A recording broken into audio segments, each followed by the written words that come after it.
Imam Abu Ja'far Al-Barzanji menulis dalam syairnya, walamma tamma min hamlihi, ketika sempurna hamil Aminah syahrani 2 bulan, ala ashhuril aqwalil marwiyah, menurut riwayat yang masyhur, tufiya bil madinatil munawwarati abuhu Abdullah, meninggallah abuhu, bapaknya, bapak Nabi Muhammad SAW, Abdullah bin Abdul Muttalib bin Hashim bin Abdi Manaf bin Qusay, di kota Al-Madinah Al-Munawwarah. Ketika itu usia Nabi 2 bulan dalam kandungan.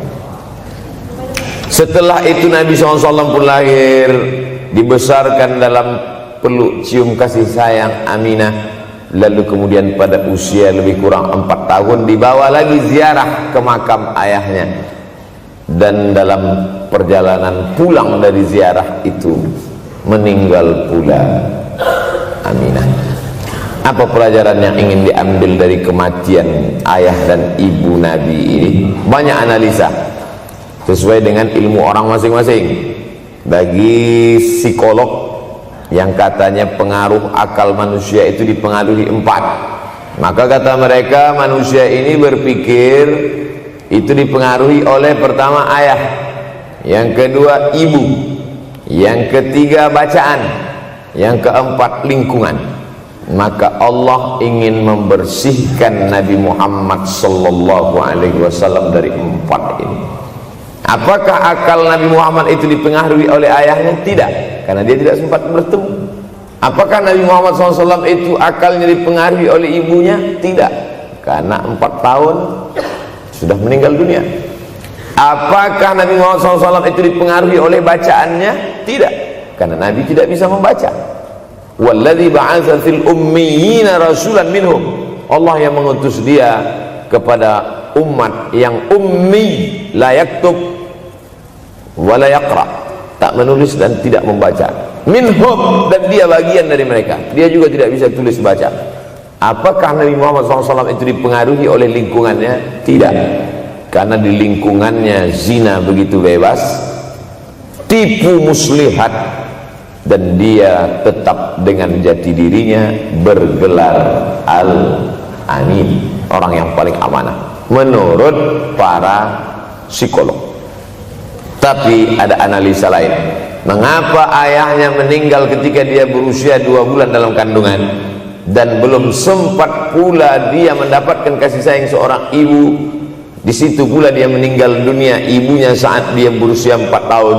Maka salah satu analisanya adalah Allah ingin menjaga Nabi Muhammad SAW tidak sempat durhaka pada ayah dan ibunya, karena orang yang durhaka tak layak menjadi Rasul utusan Allah Subhanahu wa ta'ala. Makanya sehebat-hebatnya bapak Nabi Ibrahim bernama Azar. Apa kata Azar? Wa idh qala Ibrahimu li abihi Azara, ingatlah ketika Ibrahim berkata kepada bapaknya Azar, atattakhidhu asnaman alihah, mengapa engkau menjadikan berhala ini sebagai Tuhan wahai bapakku Azar? Apa jawab Azar? La illam tantahi, kalau kau tidak berhenti menceramahi saya, la arjumannaka, aku lempar engkau pakai batu, wahjurni maliya, tinggalkan aku untuk waktu yang sangat lama, pergi sana, kata Azar. Apa jawab Nabi Ibrahim alaihissalam? Salamun alaika, selamat untukmu wahai ayahku Azar. Aku akan memohonkan astaghfirulaka rabbi, memohonkan ampun kepada Allah dosa-dosamu supaya diampunkan Allah. Innahu kana bi hafiyah, sesungguhnya Allah amat sangat sayang dan mengabulkan doa-doa. Nabi Ibrahim sempat bertemu dan tidak melawan. Tapi Nabi Muhammad SAW beda dengan Nabi Ibrahim. Allah buat Ibrahim tidak melawan, tapi ayahnya menjadi durhaka kepada anak. Sedangkan Nabi Muhammad SAW dua-dua dan dijaga Allah Subhanahu wa ta'ala. Nabi Muhammad dijaga sehingga tidak sempat durhaka kepada Abdullah dan Aminah, dan Allah pula menjaga Abdullah, menjaga Aminah sehingga tidak sempat menyakiti manusia yang paling mulia, Nabi besar Muhammad sallallahu alaihi wasallam. Saya tidak memilah-milih nabi-nabi karena kita memang tidak boleh la nufarriqu baina ahadin mir rusuli. Kita tidak boleh membeda-bedakan antara satu nabi dengan nabi yang lain. Lalu yang membedakan itu siapa? Allah subhanahu wa ta'ala. Dari cara panggilnya saja berbeda. Kalau Nabi Adam dipanggil Allah, ya Adam uskun anta wa zawjukal jannah. Nabi Yahya dipanggil Allah, ya Yahya khudhil kitaba biquwwah. Nabi Isa dipanggil Allah, ya Isa inni istafaituka 'alan nas. Tapi Nabi Muhammad sallallahu alaihi wasallam, Allah tidak pernah manggil dia ya Muhammad. Allah panggil dia dengan dua sebutan. Pertama, ya ayyuhar rasul balligh, wahai rasul. Dalam panggilannya yang lain, ya ayyuhan nabiyyu jahidil kuffar. Bukan kita yang membedakan, Allah yang membedakan cara panggilan untuk Muhammad sallallahu alaihi wasallam. Begitu juga dengan berdoa. Kalau Nabi Musa alaihissalam dia yang berdoa, Rabbis shrahli sadri, lapangkan dadaku, wa yassirli amri, mudahkan urusanku. Tapi Nabi Muhammad tidak berdoa, Allah langsung memberi. Apa kata Allah? Alam nashrah laka sadrak. Apakah belum kulapangkan dadamu? Wa rafa'na laka dzikrak. Kami angkat beban. Alladzi anqadha dhahrak, yang membebani pundakmu. Belum dia berdoa, sudah dikabulkan Allah, karena janji Allah kepada dia, wala saufa yu'tika rabbuka fatarda. Apapun yang kau mau akan kuberi. Salah satu penyebab Allah memberi apa yang dimau sebelum meminta adalah kalau tidak pernah durhaka kepada orang tua. Oleh sebab itu judul yang diberikan kepada saya, Ustaz Abdul Somad, nanti tabligh akbar di kampus Universitas Ahmad Dahlan. Apa temanya? Biasanya saya diberikan tema untuk anak-anak muda meraih masa depan bebas narkoba dan pacaran. Apa temanya untuk anak-anak muda? Bagaimana pokoknya. Tapi di Universitas Ahmad Dahlan saya diberi tema. Apa temanya? Birrul walidain. Masya Allah. Saya bilang alhamdulillah, untung saya nggak dikasih tema birruz zaujatain. Artinya apa? Sehebat apapun prestasi akademikmu, kalau sampai tidak memuliakan orang tua, hampa di hadapan Allah subhanahu wa ta'ala.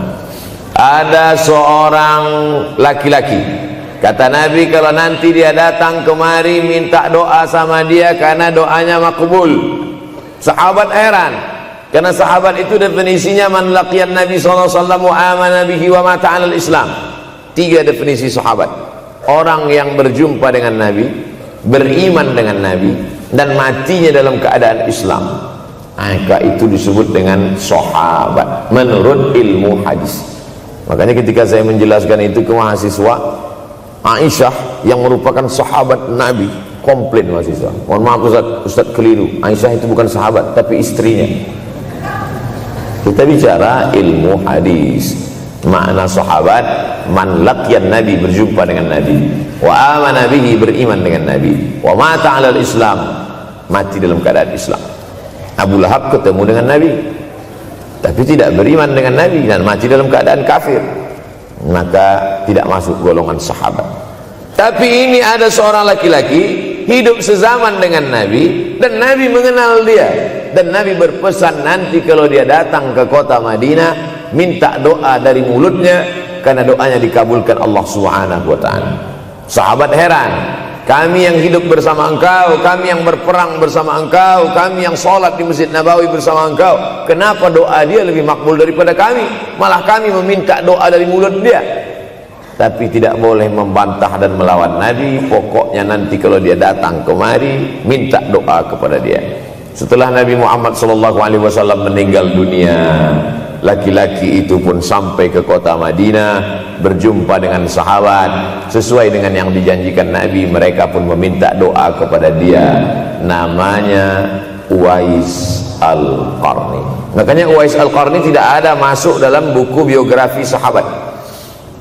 Kalau mau mencari biografi sahabat Nabi, buka kitab namanya Al-Isabah fi Tamyizis Sahabah, atau baca juga Usudul Ghabah fi Ma'rifatis Sahabah, atau baca juga Al-Isti'ab fi Ma'rifatil Ashab. Itu memang buku biografi isinya sahabat Nabi semua. Sahabat Nabi klasifikasi. Yang pertama, Al-Ashra Al-Mubasysyaruna bil Jannah, 10 sahabat yang dijamin masuk surga. Level kedua, sahabat Nabi yang ikut perang Badar. Berikutnya, sahabat Nabi yang masuk Islam sebelum hijrah. Berikutnya, barulah ujung sahabat Nabi masuk Islamnya setelah hijrah, setelah Islam kuat, barulah dia masuk Islam. Tapi nama Uwais Al-Qarni tidak ada di dalam, karena dia tidak cukup syarat untuk menjadi sahabat, karena dia tidak pernah berjumpa langsung dengan Nabi Muhammad sallallahu alaihi wasallam. Tapi kenapa doanya makbul? Ternyata dia tidak berjumpa dengan Nabi bukan karena dengki, bukan karena musuh, bukan karena tidak beriman. Dia tidak jumpa dengan Nabi, salah satu sebabnya adalah karena dia menjaga ibunya di Yaman. Makkah di tengah, Yaman di bawah, Syam di atas, negeri Syam. Tak ada hubungan dengan negeri paman Syam. Syam di atas, Yaman di bawah, Makkah di tengah. Liila fi Quraisy, perjalanan orang Quraisy. Ila fihim rihlatash shita'i was-shaib, perjalanan syita musim dingin, shaif musim panas. Musim dingin mereka ke Yaman, musim panas mereka pergi ke negeri Syam. Kenapa dingin ke Yaman? Karena Yaman ini kalau musim dingin tidak terlampau dingin, salju tidak turun. Kalau pergi ke negeri Syam, salju turun. Palestina, Yordania, Suriah, Lebanon. Suriah, Lebanon ada salju.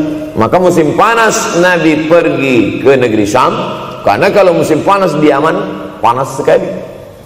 Sedangkan ke negeri Syam panasnya tidak seberapa. Perjalanan orang Arab Quraisy ini diceritakan Allah, di negeri Yaman itulah tempat kampung Uwais Al-Qarni. Tidak sempat dia berjumpa dengan Nabi, tapi doanya lebih makbul daripada orang-orang yang berada bersama Nabi, karena keutamaan berbakti kepada ibu. Kalau sama ayah boleh ngelawan Pak Ustaz? Enggak juga.